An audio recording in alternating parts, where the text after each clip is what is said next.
Abantu benshi batekereza ko kuba umukungu cyangwa se kuba umukire bishingira ku mahirwe gusa, kuvuka mu muryango ukize cyangwa kubona umuntu ugufasha, ariko ukuri ni uku: ubukungu butangirira mu mutwe mbere yo kugera mu mufuka.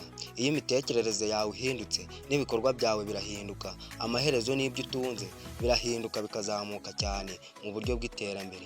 Murakaza neza bavandimwe kuri iyi channel yigisha uko wakwiteza imbere, tukanasobanura imari n'amafaranga ku buzima bw'umuntu. Nimba aribwo bwa mbere ugeze kuri iyi channel, nkagusaba gukanda subscribe hamwe na like kugira ngo ukomeze kudushyigikira. Ufite ikibazo ku bijyanye n'imari n'amafaranga, cyandika aho muri comment, twiteguye kugusubiza. Uyu munsi tugiye kukuganiriza ku ngingo ikomeye cyane ishobora guhindura ubuzima bwawe burundu. Iyo uyumvise neza ukanayishyira mu bikorwa, iraguhindura cyane. Si inkuru zo kukunezeza gusa, si n'amagambo yo kugushuka, ahubwo ni ubumenyi nyabwo bufatika kandi bwagaragajwe n'abantu benshi bageze ku bukungu. Ngiye kugusangiza ubumenyi 10 bukomeye bwagufasha gutangira urugendo rwo kuba umukungu cyangwa se umukire. Niba uri umunyeshuri cyangwa umukozi, umucuruzi muto cyangwa umuntu utaramenya neza icyo ashaka mu buzima bwe, iyi video ni iyawe. Fata umwanya wumve neza, wandike niba bishoboka, kuko ijambo rimwe rishobora guhindura ejo hazaza hawe. Ubumenyi 10 bwagufasha kuba umukungu. Ubumenyi bwa mbere: ukeneye ubumenyi bwo guhindura imitekerereze yawe ku mafaranga cyangwa se kugira mindset y'umukungu. Ikintu cya mbere ugomba kumva ni uko abakire batekereza bitandukanye n'abakene. Umukene atekereza ati sinabishobora, ariko umukire we cyangwa umukungu we atekereza ati nabikora nte. Abakene bareba ibibazo, abakungu bo bakareba amahirwe. Iyo ufite mindset yo guhindura imitekerereze yawe, utangira kwemera ubushobozi bwiyubaka cyangwa se ukarebaho weho atari impano gusa wavukanye. Urugero, umuntu ashobora kuvuga ati nta bushobozi bwo gucuruza mfite, ariko undi we akavuga ati nabyiga nte. Uwo wa kabiri niwe uba utangiye neza, akandi afite urugendo rwo gukira ndetse no kwiyubaka mu buzima bwe. Ubumenyi bwa kabiri: ukeneye ubumenyi bwo kugenzura amafaranga yawe cyangwa se financial discipline. Amafaranga si ay'abandi gusa, ahubwo n'ayawe, yita yawe, kuko amafaranga ni igikoresho kigomba kubakorera mwese muri rusange. Iyo utazi kuyagenzura, niyo mpamvu amafaranga akugenzura. Abantu benshi bahembwa neza, ariko bakaba abakene. Si uko bahembwa make, ahubwo ni uko badategura amafaranga yabo ngo bagene uko bagomba kuyakoresha. Dore ibintu ugomba kwiga. Ikintu cya mbere ugomba kwiga: gushyira ku ruhande amafaranga uri buzigame mbere yo kuyakoresha. Ikintu cya kabiri ugomba kwiga: kudasesagura amafaranga ku bintu bidafite umumaro. Ikintu cya gatatu: gutandukanya ibyo ukeneye n'ibyo wifuza kugira ngo umenye ibyo uri bugure mbere. Urugero, ugura telefone ihenze ukoresheje inguzanyo, ariko ukabura ayo kurya neza, aho uba ukoze umubare mubi, aho uba ufite imitekerereze mibi, cyangwa se iyo ni mindset igusubiza inyuma. Ubumenyi bwa gatatu: ubumenyi bwo kwizigama ejo hazaza hawe cyangwa se saving knowledge. Kwizigamira si ukubika ibisigaye, ni ukwizigamira mbere yo gukoresha ibisigaye. Abakungu bizigamira mbere, abakene bo bagatekereza ko bazizigamira ibisigaye. Niyo waba ufite make, kwiga kwizigama hari icyo biguha. Ikintu cya mbere biguha: amahoro yo mu mutima, kumva utuje, bitandukanye kubw'umuntu udafite ubwizigame. Ikintu cya kabiri biguha ubwisanzure bwo gufata ibyemezo. Iyo ufite ubwizigame muri wowe, ugira ubwisanzure bwo gukora ibijyanye n'iterambere nyaryo. Ikintu cya gatatu biguha amahirwe yo gushora imari ejo hazaza hawe. Nta muntu ukize utarigeze yiga kwizigama. Ibyo bikamufasha kugera ku nzozi ze ndetse no ku ntsinzi ye yateguye mu gihe gito. Ubumenyi bwa kane: ubumenyi bwo gushora imari cyangwa se investment knowledge. Amafaranga adakora ni umugaragu w'umunyantege nke. Abakungu batuma amafaranga yabo akora, aho kuyabika bakayashora kugira ngo yunguka andi. Gushora imari birashoboka, bishobora kuba mu bucuruzi, mu bworozi cyangwa ubuhinzi, mu bumenyi, kwiga skills nshya cyangwa se kugira ngo wongere ibyo utari uzi. Mu mishinga mito mito itanga inyungu, icy'ingenzi si ugutangira binini, ahubwo ni ugutangira gahoro gahoro kugira ngo ugere ku ntsinzi yawe. Mbere y'uko tureba ubumenyi bwa gatanu, nkakwibutsa nimba utakanze subscribe, nkagusaba kuyikanda hamwe na like kugira ngo ukomeze kudushyigikira. Ufite ikibazo cyangwa igitekerezo, andika muri comment, twiteguye kugusubiza. Ubumenyi bwa gatanu, ubumenyi bwo guhanga udushya cyangwa se icyo twita creativity problem.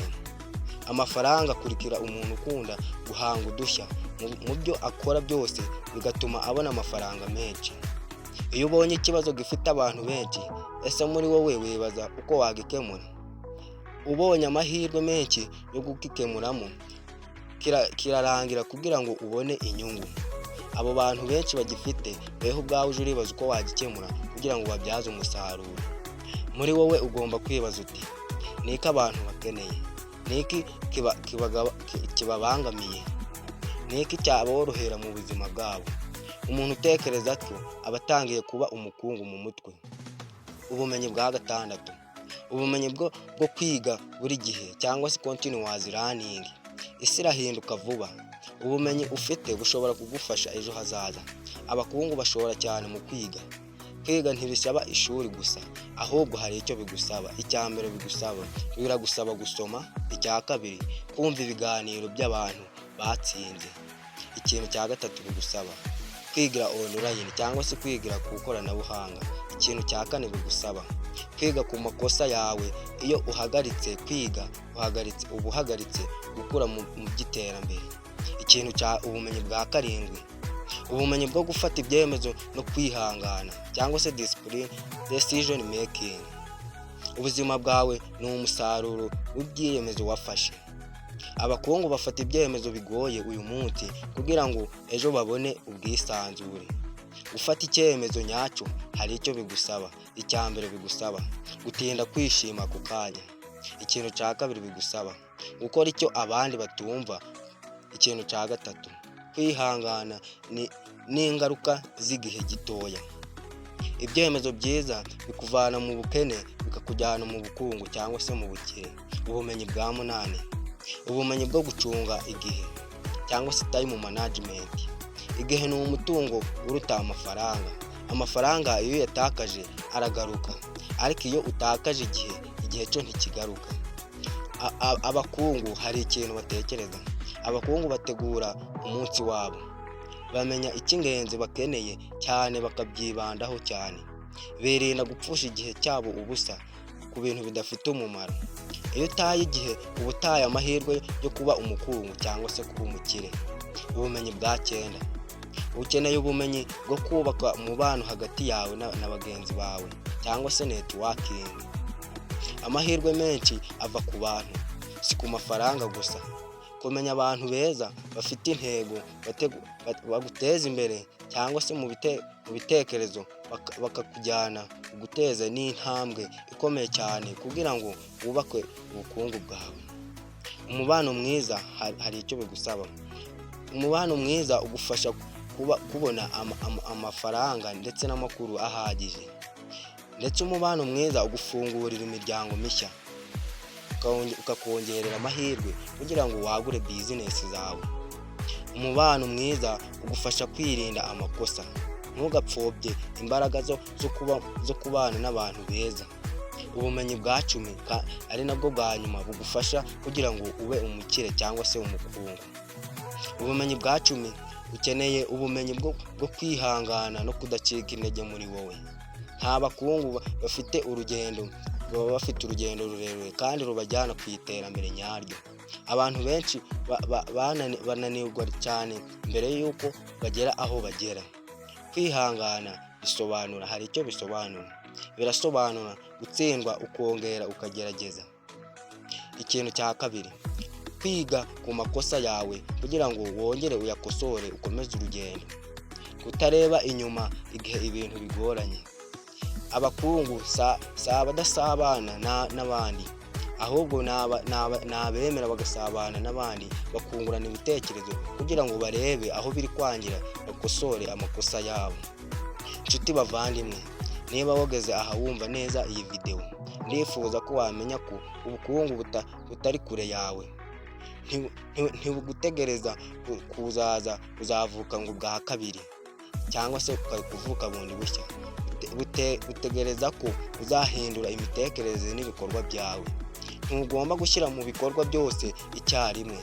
Tangira gake gake ariko utangire none. Ubumenyi bumwe gusa bushobora kugushyirana mu bikorwa bukaguhindurira ejo hazaza hawe heza.